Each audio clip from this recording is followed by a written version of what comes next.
دعا ہم دعا کر کے بعض اوقات ایسا محسوس ہوتا ہے کہ ہم ہاتھ پہ ہاتھ دھر کے بیٹھ جاتے ہیں۔ دعا کا عمل سے کیا تعلق ہے؟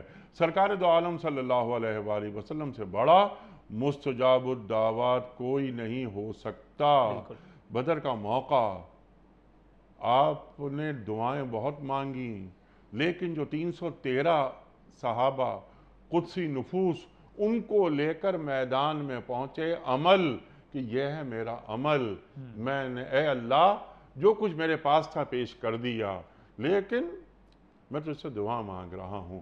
تو دعا اور عمل کے مابین کوئی ربط ہے؟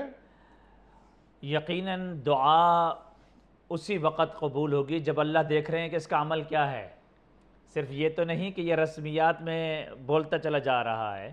اور جو آپ نے حدیث کا حوالہ پیش کیا، اس میں رسول اکرم صلی اللہ علیہ وسلم نے اللہ کو پیش بھی فرمایا کہ یا اللہ، میں صرف زبان سے بات نہیں کر رہا ہوں، میرے عمل بھی یہ ہے کہ میں اپنے جسم، اپنی جان، اپنے مال، اور میں نہیں، یہ 313 صحابہ کرام بھی آ چکے ہیں۔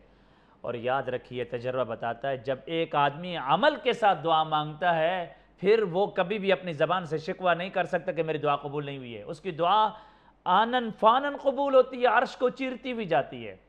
اور عمل صرف و صرف آپ دیکھیں صحابہ کرام کے علاوہ انبیاء علیہ السلام کے عمل کو دیکھیں، رسول اکرم صلی اللہ علیہ وسلم کی آپ نے مثال پیش کی۔ تاریخ حیران ہے کہ دعا کی جا رہی ہے اس وقت جب دنیا کا سب سے بڑا کام ہوا ہے۔ دنیا کا سب سے بڑا کام ہوا خانہ کعبہ کی تعمیر۔ اس خانہ کعبہ کی تعمیر کے اندر 2 انبیاء شروع سے اول سے آخر تک مصروف عمل رہے۔